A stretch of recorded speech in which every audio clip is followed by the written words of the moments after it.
So welcome everybody to the Kitsap Great Give 2022. Just kind of an overview, a little basic training. For many of you guys, you've participated before, your organization has participated. We are recording the session. We will post it online to our nonprofit resources once the recording downloads. And so I just want to thank you for spending your early lunchtime learning a little bit more about the Kitsap Great Give. We're going to go over some basics of the event. This is our 9th year of producing the Kitsap Great Give with our presenting partner, United Way of Kitsap County. We could not do it without them, so we're really, really grateful to United Way. Let's see, so we're going to go over basics and then we will have time towards the end to answer any questions. The goal is to be done in an hour. I don't think it will actually even take an hour, but we're here to help and, cut down on some phone calls. So maybe I'll just ask if people want to chat in their name and their organization that they're with, so that way we can get a sense of who's here, who you're representing. It just sometimes is helpful so we know. And if there's anybody new to the Great Give, please, let us know. So I'll wait a second for folks to chat things in, and then Gretchen, I will let you click the share screen. I'm going to go ahead and just do that now. So. Okay. Yeah. Everyone can see the 2020 Great Give. Looks good. Oh, okay. It's really nice to put some names with organizations. We see all these names coming in. Last year we had over 350 nonprofits participating. So hopefully you'll get some nuggets out today. And Susan Larson's downstairs. So there's 4 of us in this building participating. So that's kind of fun. So welcome everybody. Okay, Gretchen, go ahead and switch to the next one. So a little bit about who we are. I've been working with Kitsap Community Foundation for 9 years, and our goal is to improve life in the community and connect people who care with causes that matter.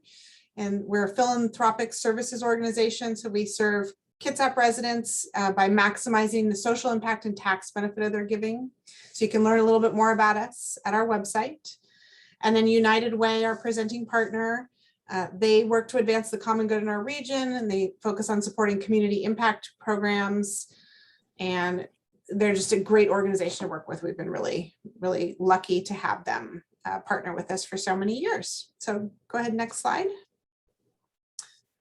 So why the Kitsap Great Give? Many years ago, we didn't have this.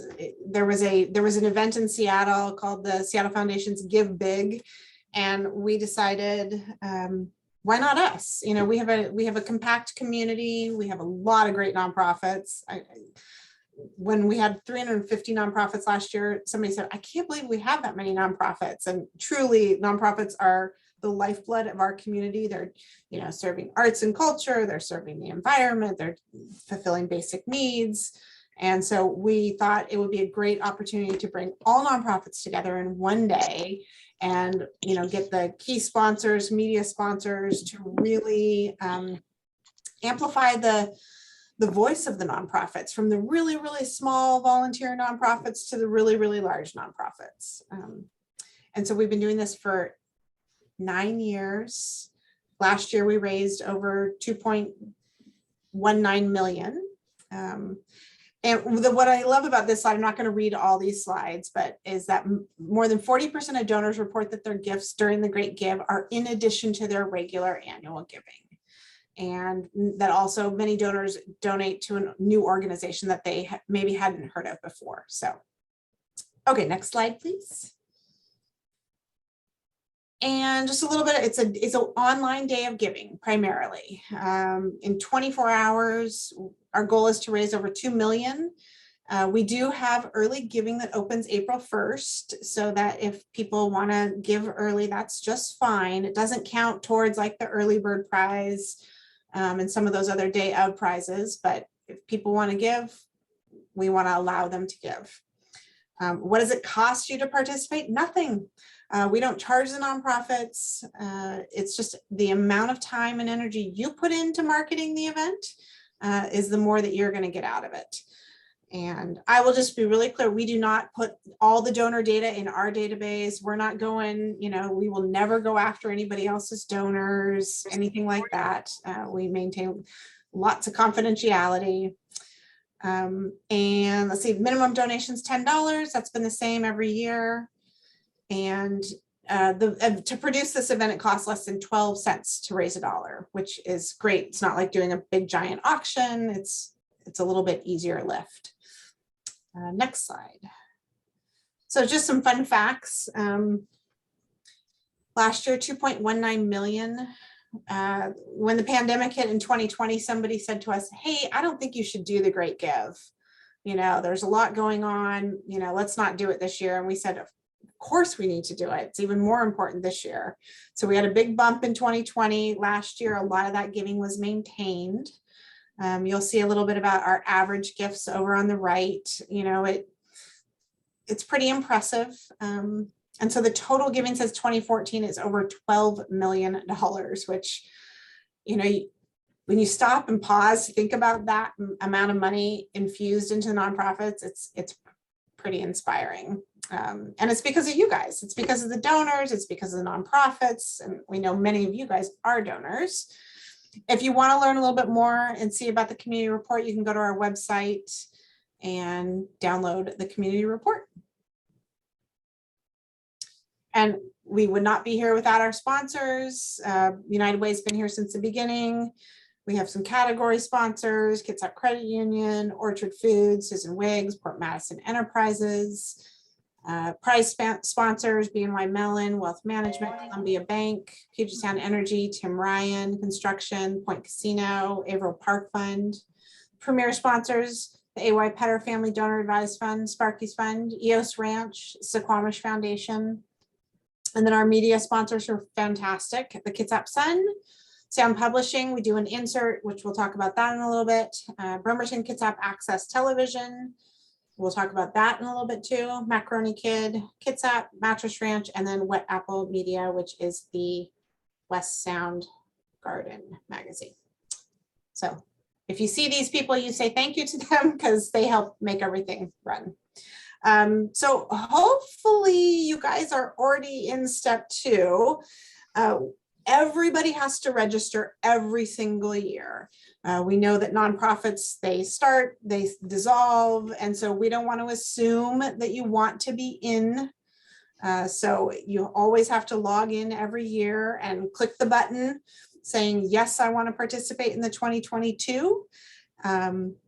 If you do not do that by February 28th, then you're not going to get on our lists. So you'll know you're approved when you see your organization on the leaderboard. And in the next 2 weeks, our team is working very, very hard behind the scenes to make sure we help as many people get signed up as possible.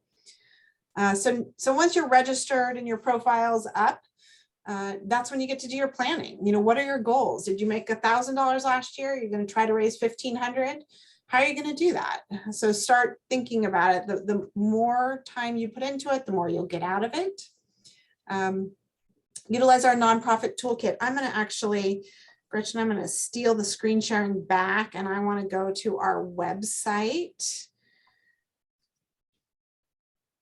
and show you where our resources are found. So I'll show you 2 ways you can find it. Everybody see the website?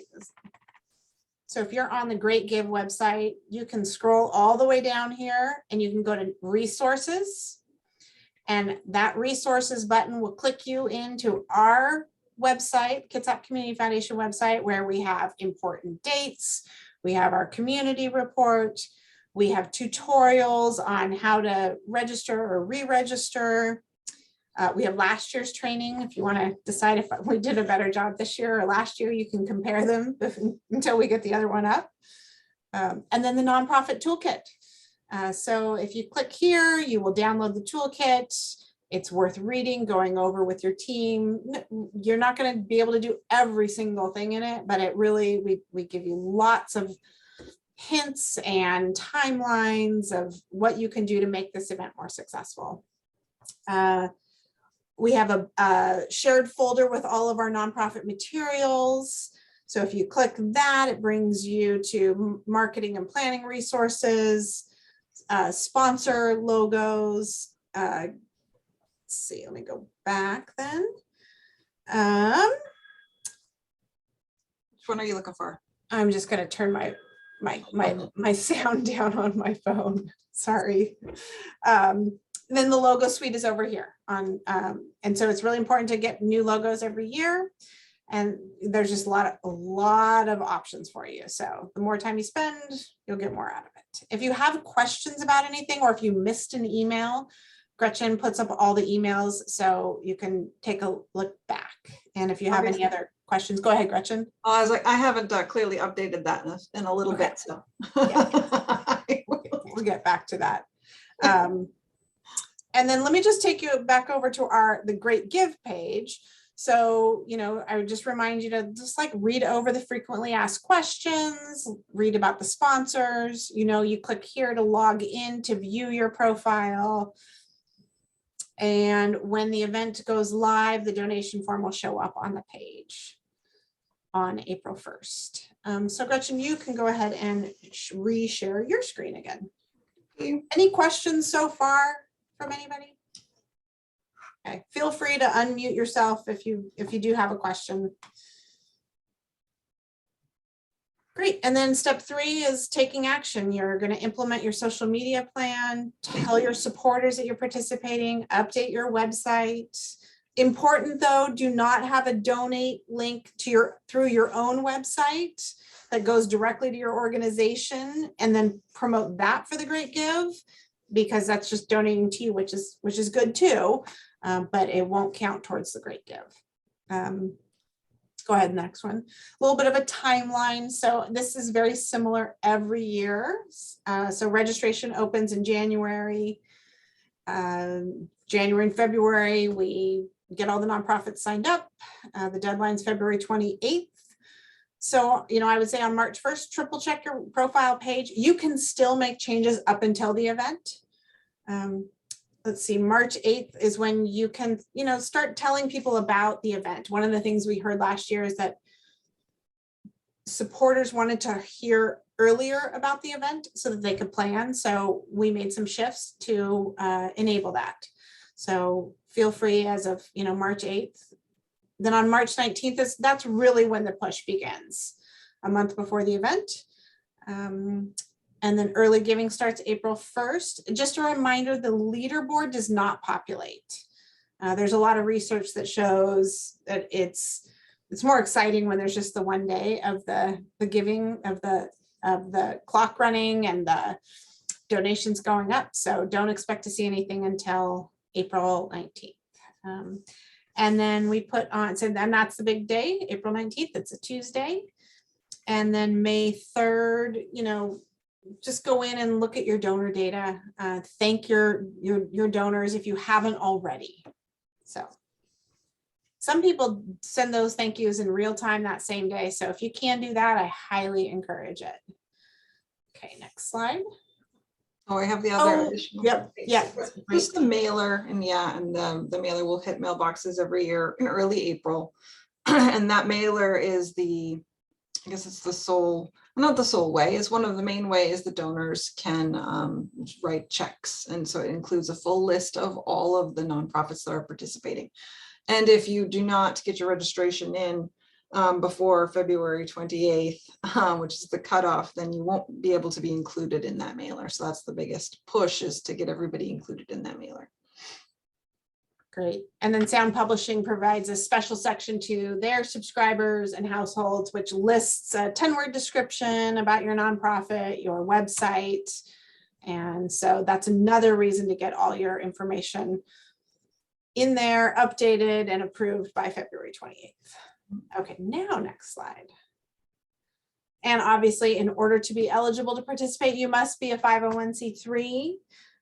Here's a question. Does the mailer go to all people who donated in the past year?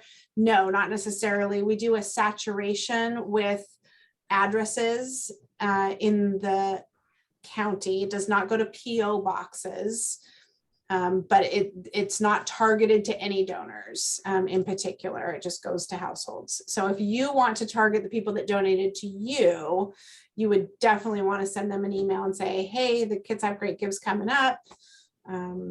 Please consider our organization when you're getting ready to donate on April 19th.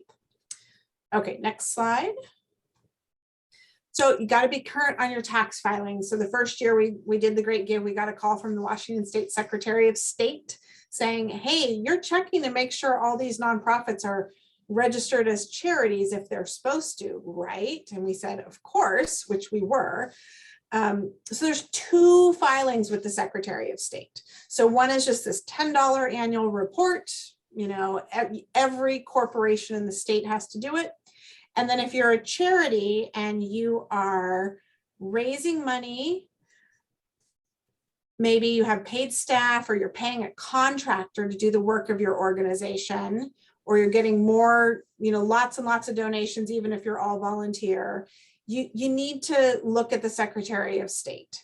It's a $50, maybe it's a $60 annual registration. You put in some financial data, and it just gives donors assurances that people that are soliciting funds have registered with the state. And we have found the Secretary of State's office to be very helpful. They can help you. They have a flow chart to figure it out. So it's just, if you're approved, it means we've checked it and you're good to go. And this is, I would say, the biggest hiccup that we face every year is an organization, they've got staff and they say, oh no, we're good on the annual report, but we don't have to do this. Yeah, you probably do. And so we just are bound to make sure that we're following the rules. So any questions about those? Okay, great. Next slide. And then, we serve residents of Kitsap and North Mason and immediately surrounding areas. So there's some organizations, maybe in Gig Harbor that might be participating. That's just fine too. If you have questions about whether or not you're eligible, let us know. We do have organizations that are based out of the area, but they have to be providing some services in Kitsap or be based in Kitsap, or North Mason. We've talked about this a little bit already. Got to register, otherwise you're not in. Let's see, is there anybody new to the Great Give this year who has not yet registered? You can, do your little reaction thing. Okay, so just make sure you go in to the sign up. You have to put in your EIN, organization name, and then it will allow you to set a password. And then you need to go in and fill out all the required fields. So they'll all be in red. Once you do that, then your organization will show up as pending foundation approval. And then we do our due diligence. And then if you're approved, you'll get an email and then you show up on what's called the leaderboard. If you didn't participate last year, but you did maybe the year before, you'll need to call or email us so we can get you in the system, back in the system. And we'll keep your data from year to year so you don't have to re-enter everything. I will say once you have registered, please do not change your organization name. If you need to, just call us and just say, oh, I did something wrong, because we do everything based on the EIN and the organization name. So just don't change numbers in there. Yeah, go ahead to the next one. And as you guys know, registration and participation is free. Gretchen, can you zoom in on that a little bit? So this is our Giving Day platform. So I just will kind of bring your attention. When you log in, you're going to want to edit your profile. and there's a little pencil, little blue pencil where it says edit. You click that, and then there's a save button at the top or the bottom. There are some fields you cannot update. And then on the left is where you can go on the black over here, dashboard, the profile. You can see donations during the day. If you go down here, so you can see how this says Kitsap Great Give 2022. This one down here is just your organization. So it's got events if you participated in previous years. It will have your previous year's donors. It will have a little bit more about your organization, and then it will have your users. So, okay, you can zoom back out. And so you really do have to just spend some time kind of getting familiar with the system if you're not already. And then just remember to click save. Okay, next slide, please. So let's talk about the website slug, which is such a weird name to me. Can you zoom in a little bit, Gretchen? Please. So this is your direct profile URL link. And so our URL, if people are going to donate to Kitsap Community Foundation, is this, https://kitsapgreatgive.org/profiles/Kitsap-Community Foundation. So that goes in automatically. If you would like that slug changed, you have to contact the office so that we can help you do that. It just connects to your name, so most people don't change it, but if you change your organization name of what you're doing business as, that might be an instance where you want to change that. Or if your name is kind of an acronym, you go more by the acronym, abbreviations, things like that. If you want it to be shorter, then. Great.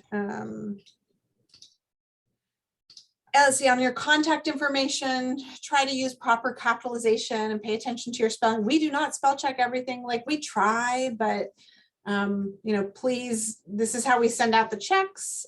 Double check your mailing address in there, because that is where your check is going to go. And remember that in the contact information, the address, the phone, and the email address that you enter are public facing and will appear. So if you're a volunteer and you really don't want that email, use your organization email up there. Oh, and then when you're adding your social media or your website, they must have the HTTPS before the URL, or they won't work as a hyperlink. So if you're putting in your Facebook page, don't just write the name of your organization, copy it from Facebook and paste it into the profile. Looks like we got a question too about they have a secure website now. So yeah, Kim, you should be able to update that in your profile. Good question. Okay, next. So this is a quick overview. Gretchen, do you want to take this a little bit, this one? Yeah, I don't have the back end here, but so you have your media section is where you upload your logo, your hero image, and any other media if you have a video or if you have some images that you'd like. I don't remember how many images we can have up to. I don't know if you remember offhand, Shane. I thought it was 3. 3, yeah, I think I could never remember if it was 3 or more. And then your logo should be clear, crisp, easy to read. The maximum of 450 pixels is recommended. I believe it can be larger, so it's not a big deal if it is larger. I definitely recommend, if you have 2 versions of your logo, a horizontal and or a vertical, then you upload your vertical logo because it will appear larger in the space. So some people have really long horizontal logos and then they appear very small in the space. So you can have one logo and your hero. I think the next one, yeah, the hero image should be clear and not too busy. It should be easy to read. Some people kind of fill their hero image with text, and that can be very distracting because your name will appear over your hero image. I think I had it back there. So your name will appear over the hero image. And if your hero image is really, really busy, you won't be able to see your name. So it can be kind of confusing and just an eyesore. And we provide a stock hero image. If you don't have a hero image, we have one for you, so you don't feel like you have to have one. Yep. And you can also, like, if you're not quite sure what your hero image is going to look like, you can click on the page, the preview page croppings, to scroll back and forth for different device widths. Because the site is responsive, the hero will appear different on an iPhone versus on a large desktop. So it's good to know what it's going to look like if you have your focal image is on your left or whatnot. So, and then there's also the option to include the video or an image carousel. There it is, 3 images. There you go. And use this section to show off visually what you do or why you need donors to support you. We have a pro tip here. There's no way to preview your profile page before you are approved to participate. So we suggest ensuring that all of your other requirements are accomplished first and saving your media section for last. This way you can see firsthand if your logo and your hero look right, or if you need to adjust them once the page is active. Yep. And we have a question, which is the profile available now for the public to look at? Yes. If your organization has been approved, you can see your profile. You can keep making changes. I highly encourage you guys to go look at other nonprofits and see what their profiles look like. I think we'll have some tips on don't make it too dense. So we'll talk about that in a minute. Yep. And then, yeah, your information section is where you're telling your donors all about you and why they should support you. And it says, be eloquent and really toot your own horn. The profile content is visible to the public, so spelling and grammar are essential. And again, we can't possibly spell check everybody. This is a pro tip: use the style and formatting options to help break up your copy and call out quotes. Avoid large blocks of text and information overload. So it's really nice to have header sections and quote sections. There's actually a couple little tools there, bullets and things like that can help break it up and make it look nice. And then the 10-word section is vital for 2 reasons. 1, it's used in sound publishing and it helps describe your nonprofit. And 2, we include it in our nonprofit directory. And save space. Don't include your organization name in there. Just use dynamic adjectives. Avoid passive language like provide and strive, and instead use active language like transform and empower. Mission statement and charities regulation. Was it charities registration number? Registration, yeah. So those, your charity's registration, if you are required to be registered, we ask for the number. It usually starts with like a 110, or I think maybe now the newer ones are like a 220. A lot of times people will put their EIN in there, or they'll put their UBI. So then we'll change it. Please don't change it back. So, and there was a question can you add updates in real time the day of, from Amanda at Fishling? Yes, absolutely. I don't know that people come back and look at it, but, and I will say during the day of the event, it will show you how many donations you've received. That continues to update in real time. So.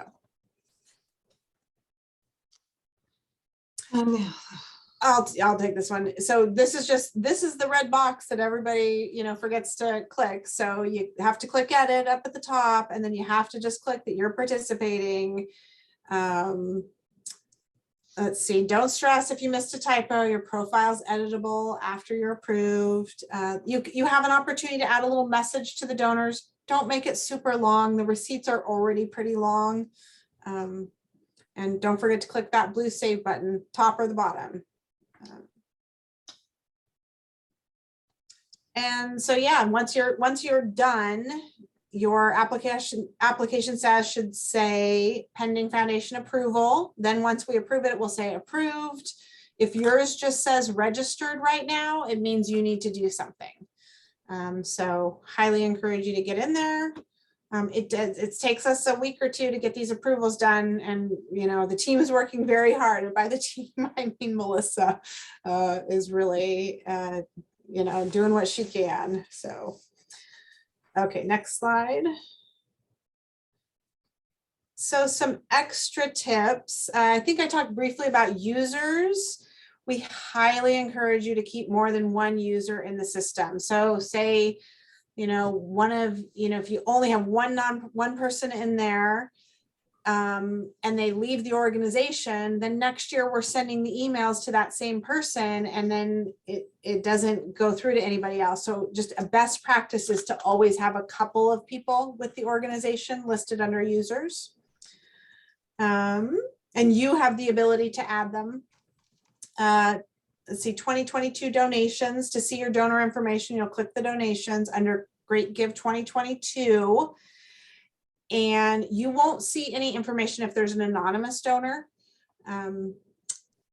So just so you know, so your amounts, it will just, I think it gives you the amount and it just says anonymous, if I recall correctly. And if you're trying to find previous year's donations, you can go to your organization profile on the left. Remember how I said this was the Great Give 2022, and then this is the organization.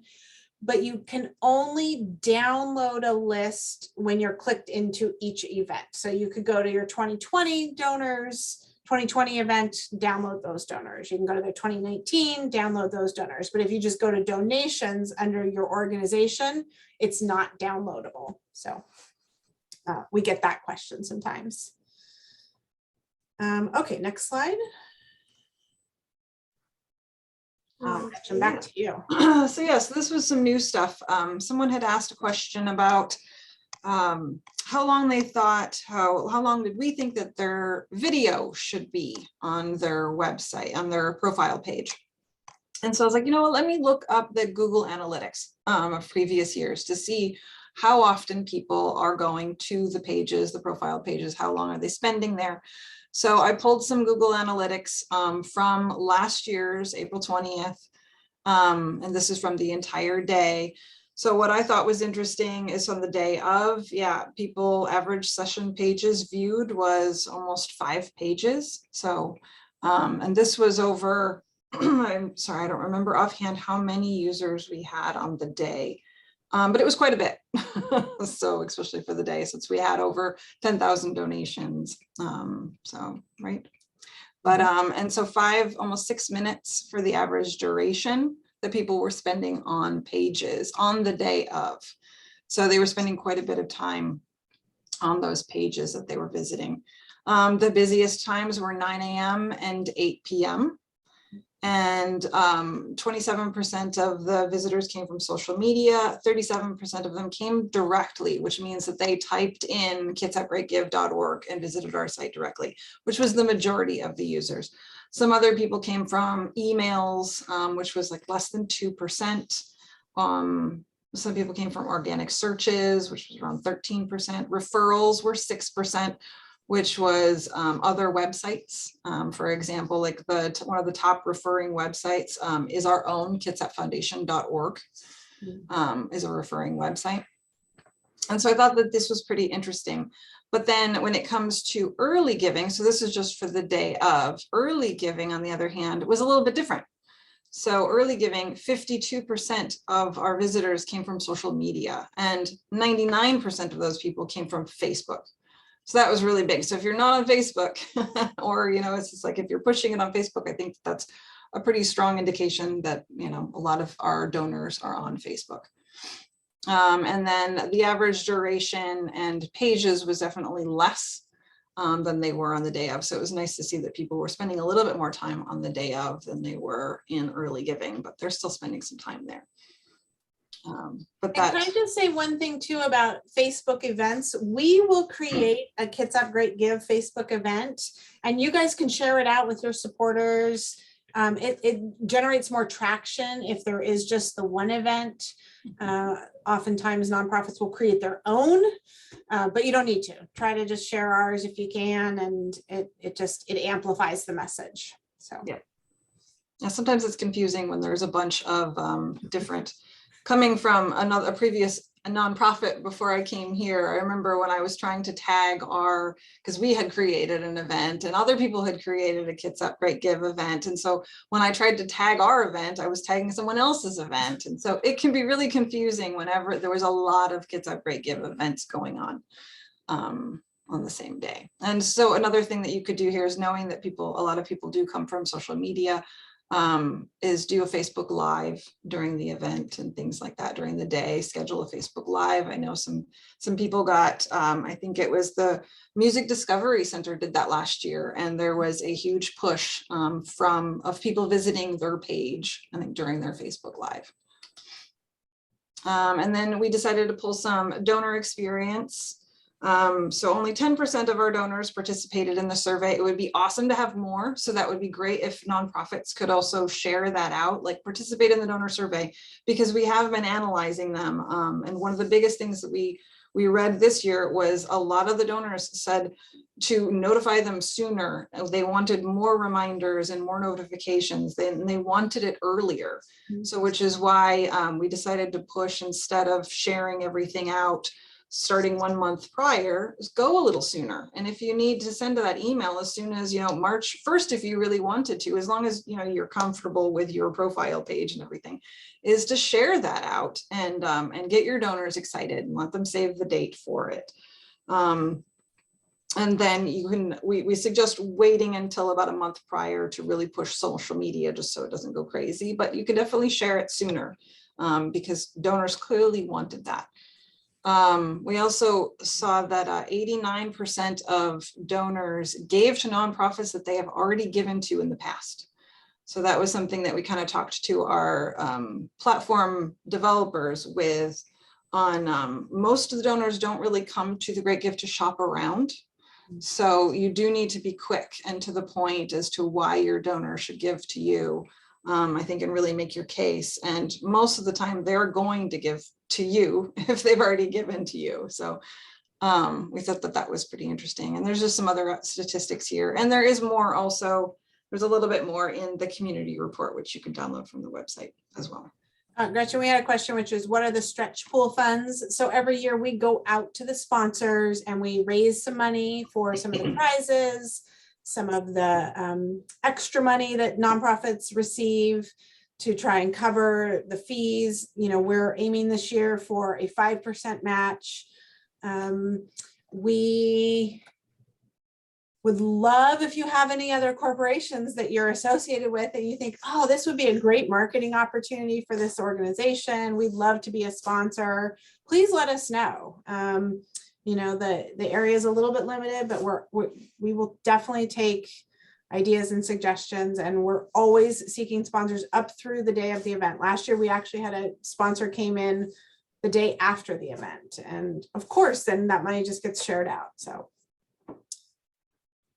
Okay. Next thing that they wanted to see too was quicker follow-ups and thank yous. I know a lot of donors really love it when the nonprofit themselves send a thank you to them quickly versus waiting a month. It's just that reiteration that they know that you received their money and them. And just to clarify, when they donate online, they get the tax receipt immediately. It can go to their spam. It comes from Great Give at Kitsap Foundation. Please log into your your donation page and look over your donor list.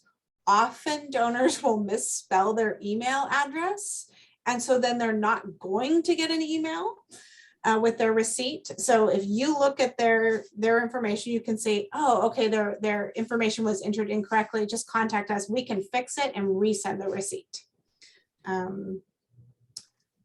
Great. So all things finance. So you guys can raise your own matching funds. Those do not flow through us. There is an option in there to say, hey, we have $1,000 in matching funds, and we don't have anything to do with it. Those donations don't ever get entered into the system because they are counted already.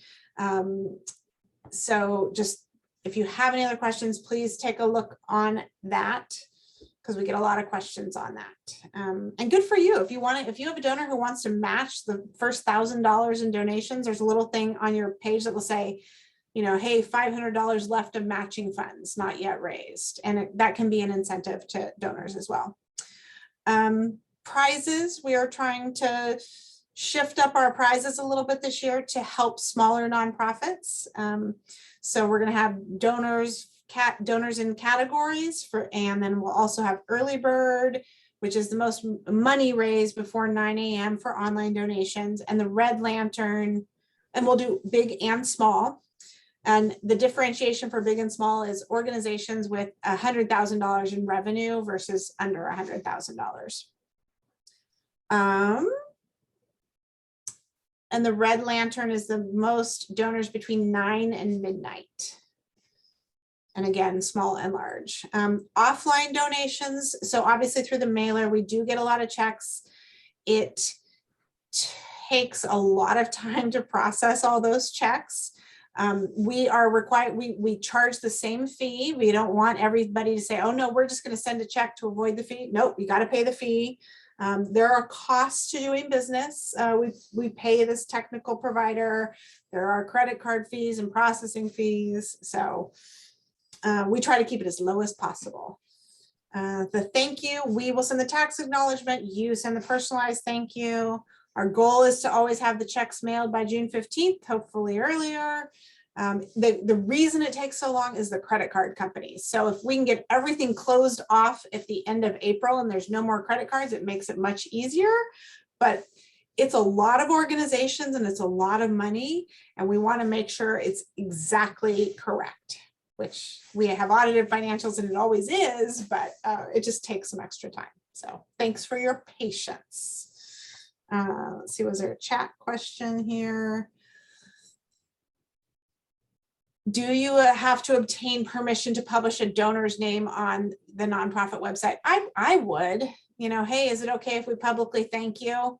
I think it's better. Any opportunity to reach out to those donors is great. And then my other question was, add your Great Give donors to your thank you sponsor list on your website, print media, and give a shout out on social media for the businesses. Yes, so that's a great idea, Caroline. Okay, next. Gretchen, you want to talk a little bit more about the toolkit? Yep, it's just if you don't know exactly where to go, if you haven't done this before, then we highly suggest downloading the nonprofit toolkit, which is the link is right here. These slides will be available after the training. I'll put them online today. They'll be in PDF format, and I also store them on the box. It's box.com, so it's like a Dropbox, and it's got all of these assets and resources that you can utilize. But yes, the nonprofit toolkit has everything from goal setting and marketing and social media tips and key messaging that you can use and suggestions and sample text. It also has, you know, top tips for Facebook and Twitter, shortening your URLs. There's just lots of different things there.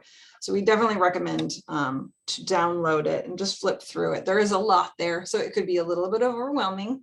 So just kind of look at the table of contents, pick and choose what you want to do. And yeah, you don't have to do everything. It's not a one size fits all kind of thing. And then also within the nonprofit toolkit, we have new logos every year. So make sure that you use our 2022 versions in all of your marketing things. They are also all on the box in the resources. We include quite different types of files. We have PNGs and SVGs and everything that you need. So, yep, and the resources page has, which Shane showed you guys earlier, has those training videos for registration if you have any other questions, more tips and tricks for the Facebook and the marketing materials. And we will include more marketing materials too, which I haven't uploaded all of them yet, namely some posters. Last year we did some postcards too. I don't have the analytics if anyone's actually using them. So if there is a resource that you think that you would really need, basically I just kind of made the posters with a blank space that you could put your own logo on it, so your own nonprofit logo. If there's something that you really need, then just reach out to us and let us know. We're happy to accommodate if you need a specific size or something like that and you don't know how to do it, or if you really want that postcard and it's not up there yet, just let us know, just shoot me an email. So. And then the sound publishing. So this year they are going to be in 4 different newspapers. They're going to be in the Bainbridge Island Review, North Kitsap Herald, and Port Orchard Independent. Those will all be released April 15th, which is the Friday before the Great Give. Central Kitsap Reporter is only monthly, I believe. So the date for print is Friday, March 25th. This is new this year. Last year, they just did a special mailing to Central Kitsap. It was around the same amount. They think they did it to the same households around April 15th. This year, they're just going to include it into the Central Kitsap Reporter, which is why the date is sooner, which means their sales deadline is also sooner. So I imagine, excuse me, Priscilla Sound Publishing is going to be reaching out to all of the nonprofits that she has contact information for. But you can also just reach out to her if you want to secure that ad. And they have different pricing, and it's a really good deal for the ad sizes and things like that. But the sales deadline is March 1st, which is a lot sooner than it was last year. So, and that's just the sales deadline. I think the actual deadline to get them the ad is a little bit later, but it's not listed on here. So that would be something that Priscilla will know. So if you guys have any questions too, you can let us know. But Priscilla is a pretty great resource there too. And then the mailer, we send this out to, as Shane mentioned earlier, it's just a blanket to the area, blanket mailing that we get, and it goes out to 90,000 homes. And so, yes, it's really important for us to get all of you guys registered, completely finished, and actually this doesn't include the 10-word, but all of your registrations finished by February 28th to ensure that you're listed, because this goes to print right after that. It goes to print that very first week in March, because it takes a month to print all of them. So, and this will arrive in mailboxes in early April. And yeah, all your donors should get it. And this year we're going to be doing the BKAT. Every year we've been doing the BKAT Special. So we'll be doing it with them again, which is wonderful. Last year we selected a few random nonprofits to participate, and they sent us videos. We asked them 3 questions, and they sent us videos for each question, and we put them together, and BKAT put through the special, which airs live and it streams online. And this year we're just going to be doing and I will send out more email notifications to everybody too, asking about this, is we're just asking how will the Kitsap Great Give make a difference for your nonprofit organization? And so we're asking any nonprofit that wants to participate to send us a video, just a short video, maybe a minute, maybe 2 minutes at the most. If you can make it shorter, great, so then we can include more people. But and I will send more information on deadlines and how to get us your video file and all of that kind of stuff. But that's kind of our theme this year, is how will the Great Give make a difference for your nonprofit? And I think we have BKAT Special somewhere from last year too that we can share and watch. I don't remember, but I'll have to look that up. And then social media. So as we said, a lot of people come from Facebook. So like us and follow us on Facebook. We have the group, the Facebook event is not the group. The event is the Kitsap Great Give 2022 ! So you can join that one, share that one. And yeah, and try not to create your own if you can avoid it. We also have the Twitter that we push through, but definitely Facebook is the way to go. So if you can only do one, do Facebook.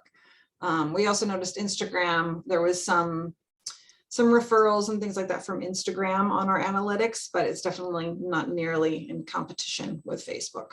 So, and make sure that you're getting our emails too. If you haven't received an email from us yet, let us know, or check your spam folder, because yeah, we'll be sending them out frequently over the next couple months. And that's where the users comes in. You know, if there's somebody who really needs to know what's going on, make sure they're listed as a user in the system, and that's how they get onto the email list. So. And thank you again to all of our wonderful sponsors. So, You guys have any questions?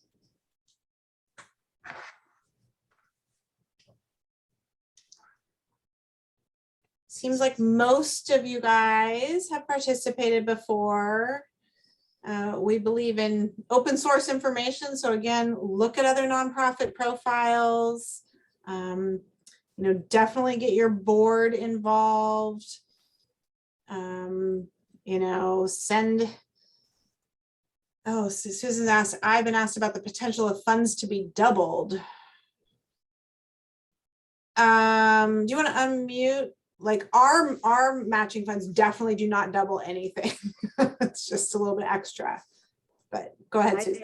I'm not familiar with that option, but at a committee meeting with the affiliates at the Realtor office, there was a comment that there could be some extra money that comes in, and the word doubled used, and that really surprised me. Yeah. Because nothing gets doubled in this. The only way that an organization might double it is if they have their own donor that says, hey, I will double the first $5,000 for your nonprofit. Okay. Yeah. And perhaps they're just not aware that that's Yes. at a higher level on a management or Yeah. or ownership level. So, okay, that helps a lot. Thank you. Okay, yeah, thanks for dispelling that myth. Yeah. I wish we could double it. That would be nice. Thank you. Yep. How do we find other profiles? Ask him. What you do is you go to the page and you can click either browse by category, you can click on the animal organizations, arts and culture, or you can click onto the leaderboard and it will have an alphabetical listing of all the nonprofits. Or you can do a search for a nonprofit that you might be aware of. And they'll keep getting updated as we continue to make our way through the approvals. Did we instill enough how important it is to get everything in as soon as possible? Because it's a big mad rush, you know, this week and next week. So if you're holding out thinking, oh, I'm just going to wait till the 28th, don't do that. Just get it clicked, get everything done so that we can get it moved forward. Really helps. Yeah, this is Melissa. I'm the one that's going through all the approvals and reaching out. I cannot express that enough, please. My brain can only do so much. My hands can only do so much. My ears, my eyes. I am only one woman. So as soon as possible. Thank you. And Amanda asks, when would you like the videos by? Gretchen, do you have a sense? I don't have a sense yet. I will put that in our next email. But I would guess it needs to be usually around like the middle of March. That I think that was kind of our deadlines last year. So it gives BKAT enough time to put all of them together in a cohesive manner before the thing. So before the actual big day. So I would shoot for the middle of March. It might be a little bit later and I will definitely send out more information. So we confirm or registered is another question. Any other questions?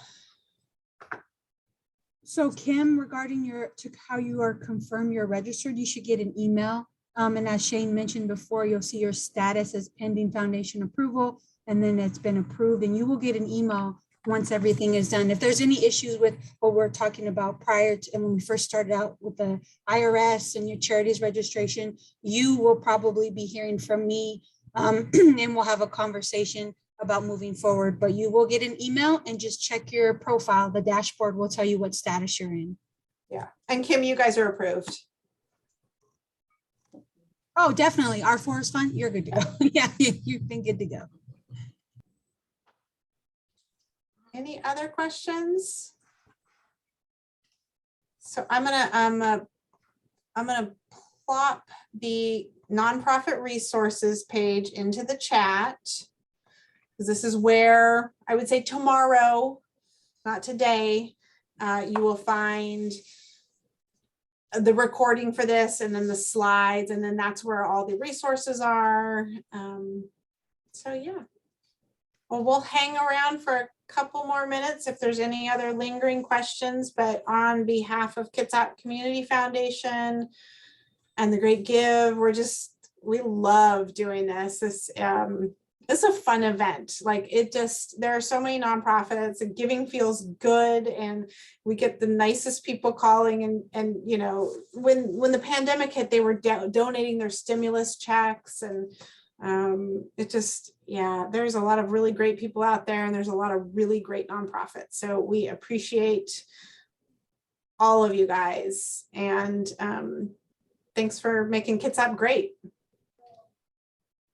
Okay, I'll stop the recording.